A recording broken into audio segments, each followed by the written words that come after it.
What's up, guys? This is Rain City MMA. This is Bryson here with Joey. And this is our first podcast. We're from Washington. And we love breaking down MMA, especially UFC. That's what it's mainly going to be. And what better way to start it off with International Fight Week. So the next fight we got is Jonata Deniz versus Alvin Hines. The odds got Hines at plus 275 with Deniz at minus 350. Who you taking on this one? I like Deniz a lot, even though he was a big favorite at the start, and his line kind of jumped from minus 800 to 300. I've watched many of Deniz's fights, and even when you think he's out, he's always in the fight. His hands are always there. His head's always there. He has a great IQ in the octagon. His leg kicks are nasty. I mean, if I had to pick a fighter to put my money on, it's Deniz over anyone. Yeah, I'm going Deniz here too, just because I think he's the better striker. He got the good kickboxing. Hines is coming in on short notice. He got good wrestling. He got a good gas tank, has a couple subs on his record. But Deniz is just going to come out there, hands flying, good kickboxing, keep the guard up, keep the distance. I think it's a pretty easy one for Deniz. So the next fight we got is Jacoby Smith, who's tied up for the biggest favorite. Some books he's even higher. But minus 2,500 on BetMGM. The only other person like that was Wellmaker, who we just saw get the knockout. So we got Jacoby Smith, Nico Price. I mean, it's just a bad line. You got Price at plus 1,100. Who are you taking? I got won't go distance on this fight for MGM odds. I don't like taking money on Jacoby Smith because if you don't, 2,500 to win 100 is insane. So, the only odd is not go distance. If you're feeling crazy, maybe not start round 3, but those are kind of my locks for this fight. Yeah, I think Jacoby just comes in, moles him. You're looking to play round 1, round 2, if you think Price can survive the first round. I just don't even see it making the second, though. I think this kid Smith's going to come out there, smash him, maybe get him against the cage, work the clinch, and then either get on his back, get a sub, or maybe just finish him right there with ground and pound. But we're taking Smith. And he's also known as the mini Habib. The next fight we got is Terrence McKinney, one of our own here. He's from Washington, versus Slavaklaus Borshev. That's his nickname. The odds at MGM got McKinney at minus 170, Borshev at plus 140. I'm going to break down this one first. I just think McKinney goes in there and he's going to have to win round 1. He's going to have to take him down, get some ground and pound, or get a sub. If he doesn't, Borshev's going to go out there and he's going to think, yeah, okay, if I can survive round 1, I can get him to the deep waters. I can get a decision, or he's going to finish McKinney. McKinney just has so many problems with the cardio. But I think he comes out and smashes Borshev. I think he's just going to get the job done. What do you think? I agree and disagree with you, brother. I think McKinney is great in rounds 1 and 2, but according to his last fights, I'm analytical. He's never been to a round 3.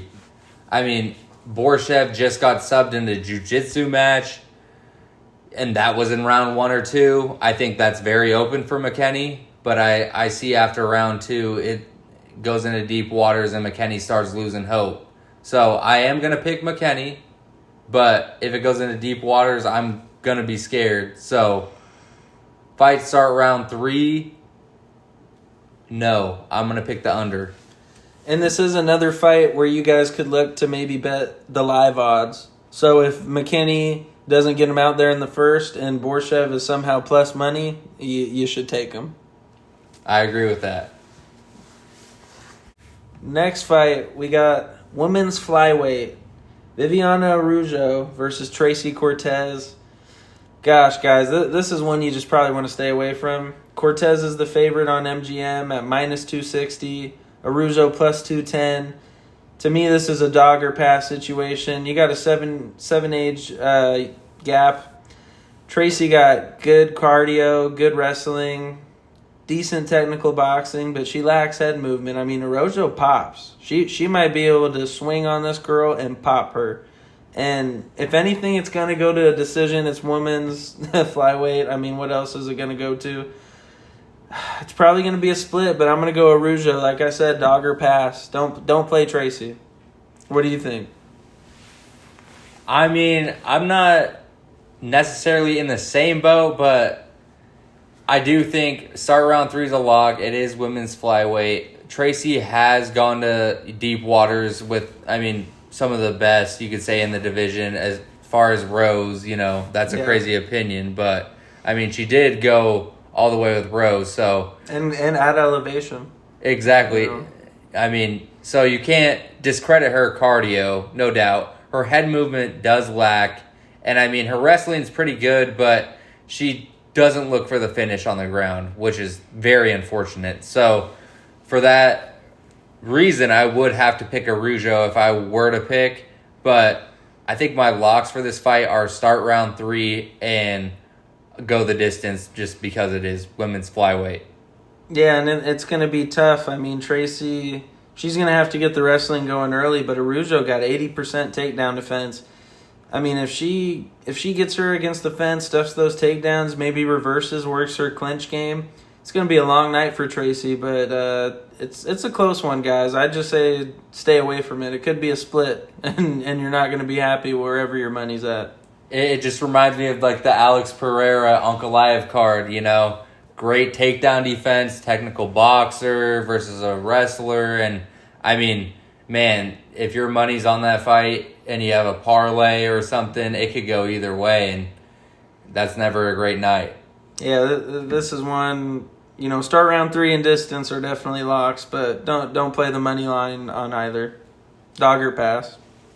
Agreed. Next fight, we got a featherweight banger. We got Hyder Emil coming in as dog money undefeated versus Jose Delgado, who's coming from Contender Series looking super sharp. I mean, this one's going to be close. Who do you got? If I had to pick off the rip, I'm going to say Jose Delgado. Only because I've watched Jose Delgado through his UFC career. I've watched him in Contender Series. He was a great boxer, very crisp, always switching stances, very, very high IQ fighter for such a young guy, especially. Reminds me of almost a young Josh Van. Won't put him on that praise yet because he hasn't won any of these fights, the crazy fights yet, but it gives me the reminder of that. Yeah, and I know you guys are going to look at Emil here and be like, he's undefeated, coming in at dog money, just beat William Gomis, good opponent actually, similar style to Delgado. But Emil, I don't know, I think that nonstop pressure is actually going to be a bad thing for him, because if he comes forward and he's shooting a takedown and just nonstop chain wrestling, Delgado could catch him with a knee, a kick, a punch. He's just quicker. He's going to be a lot faster than Emil. But it's going to be a close one. I could see it going to decision, or maybe Delgado gets him out round 3.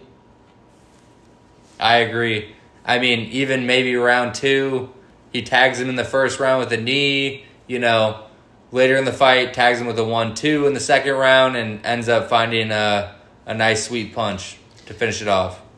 Yeah, guys, they got this one going the distance at plus 170. That might be the sneaky play you play, and you're actually getting better money on the distance than Emil. If you were to play the dog, you get plus 170 to go the distance.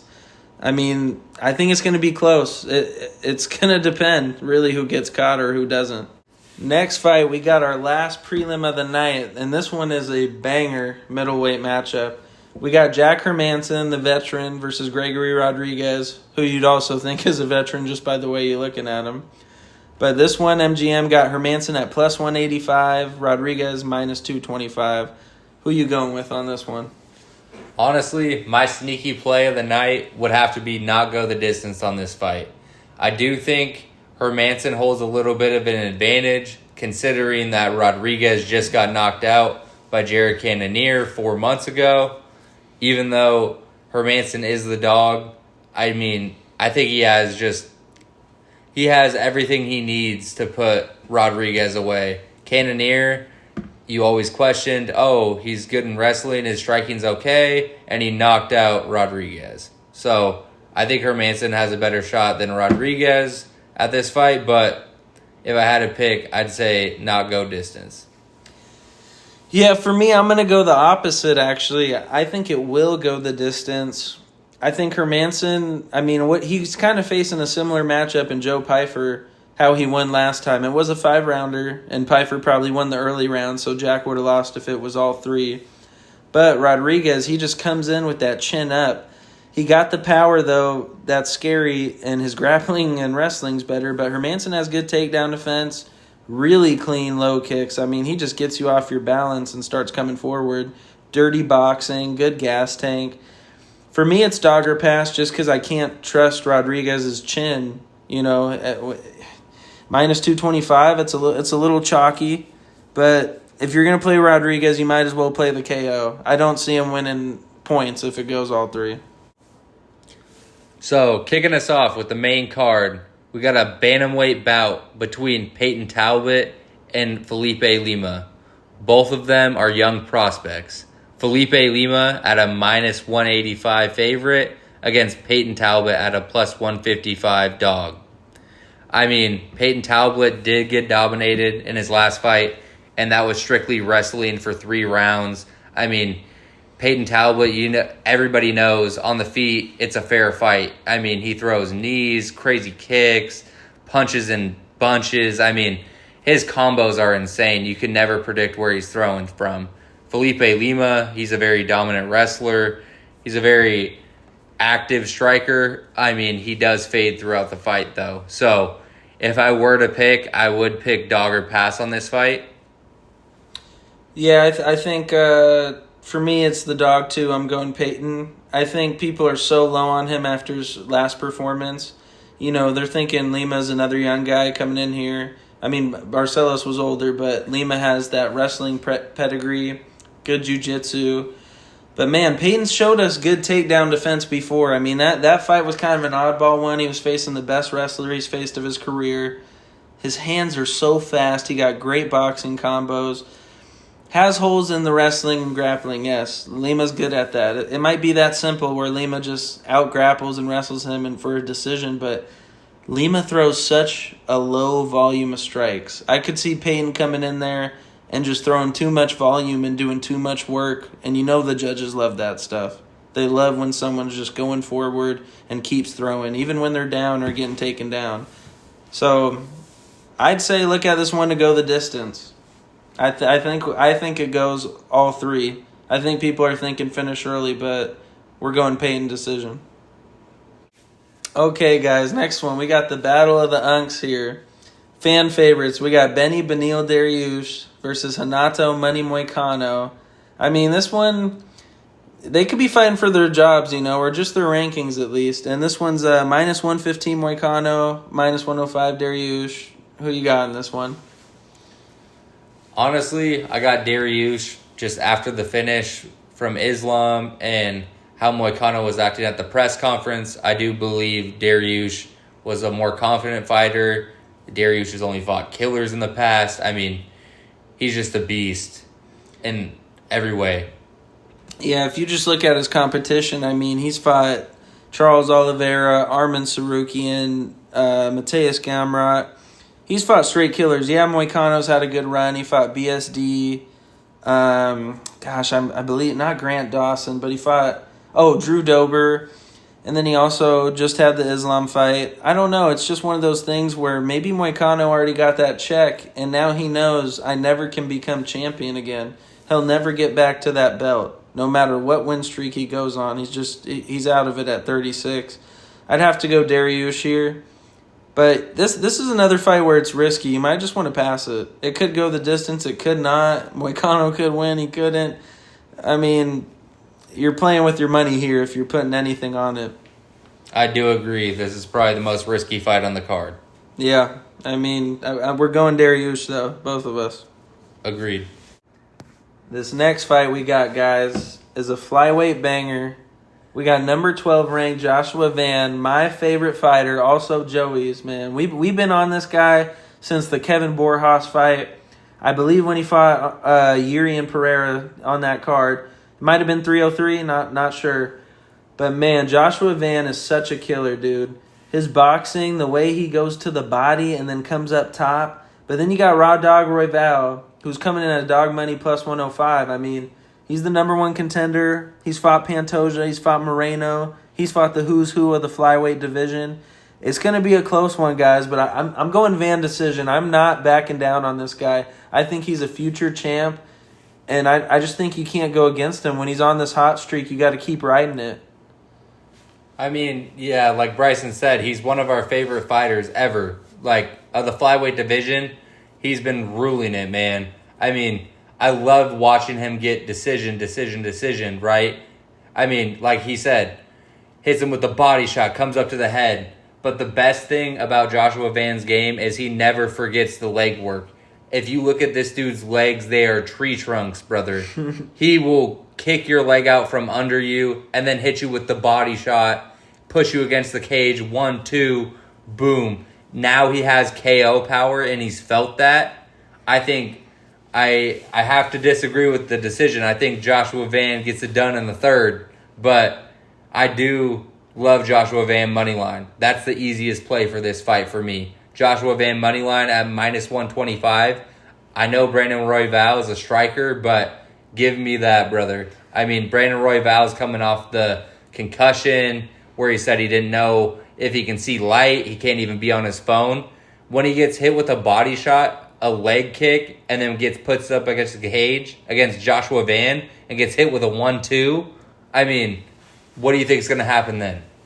And the thing is, guys, Royval is going to have the advantage on the wrestling, grappling. You know, we haven't seen much from Van with that, but we have seen the takedown defense. We have seen the defensive grappling against Ray Tessura. Then you got Cody Durden, who shot on him a bunch of times, stuffing him. The way he gets his underhooks in, man, and then he pushes off and goes to work. He goes to work. He is a slow starter. You are going to be nervous if Van goes down that first round, but God, how many times has that happened? And then he comes out and smokes the guy in the second and third. It's like he's downloading data the first round. That's what he does. Literally, and his tree trunks just keep him up. Like, he will not go down. I promise you, man. You know, you watch some of these fighters, you're like, I can't believe I bet on them. They just keep going down, get taken down, like Obon Elliott a couple weeks ago. Yeah. No, Joshua Van is not that fighter. Joshua Van will get out of the clinch. He will throw knees. He will throw that body shot. He's always active. He will fight for your money. 100%. And you're right. I do think Van decision, but Van moneyline is the play. You just gotta keep rolling with the kid. And if he wins this, he's fighting for a belt against Pantoja. Next one, we got the co-main event of the evening. Let's go!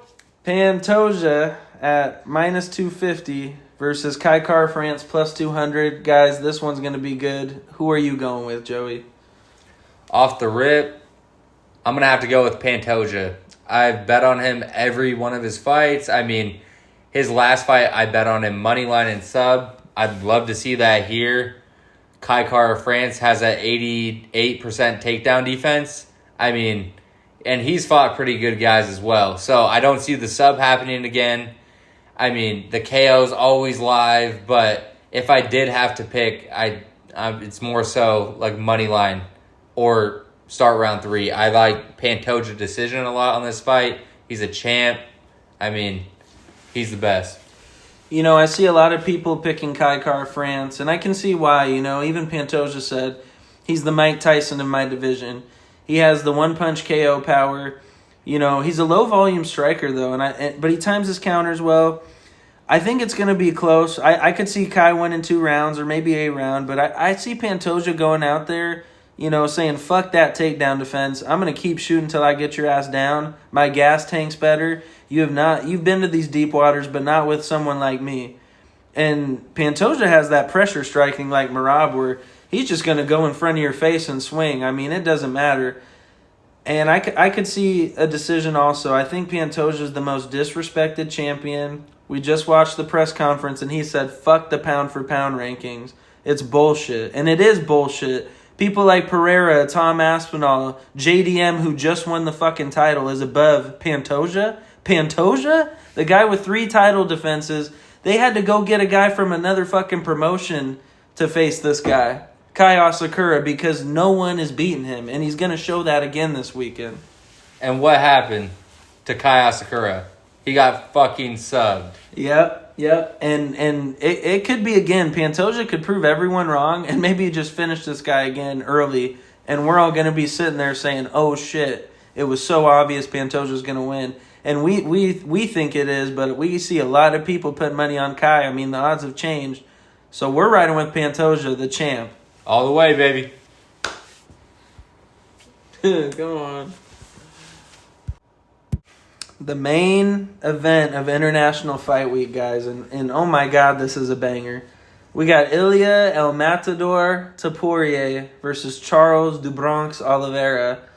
And this one is obviously at lightweight. We got Topuria coming up a weight class, trying to become double champ status. Topuria right now is minus 460, Charles plus 350, so a lot of money's coming in on Charles. Topuria earlier, just today, was minus 525. I thought the odds would go down after they faced off because people are going to see the height, advantage for Charles and think, ooh, this guy's going to come out. Most finishes in UFC history, most submissions. I get it, but I think the side's Topuria. I think this guy's superstar status. He's going to come out there, knock him out round 1, round 2, and everyone's going to sit there and be like, oh, we should have saw this coming. Am I counting out Charles? No. He could do something in the grappling department out of nowhere, maybe even pull guillotine or pull guard, do something. But I just see Topuria being too powerful, too smart, too slick. His jiu-jitsu's there too if he needs it. I mean, I totally agree with that.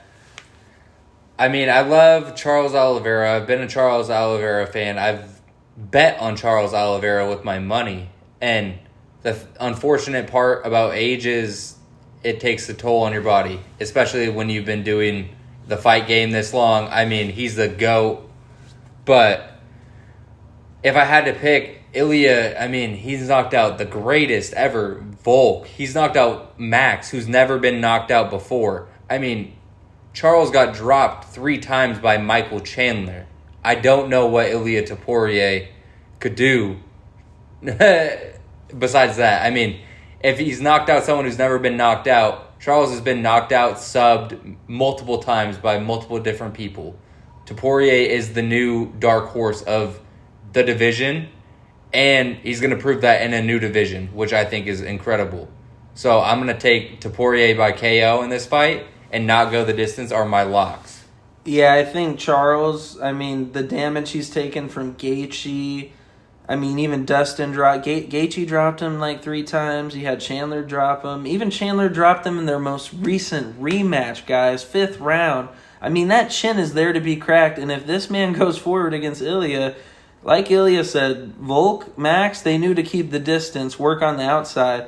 If Charles comes forward, this will be an early finish, early night, just like Topuria is saying. He's going to come out there and do it, guys. And I think a lot of you who maybe don't like him now, you're going to respect him a lot when he beats Charles because he just keeps knocking off your favorite fighter.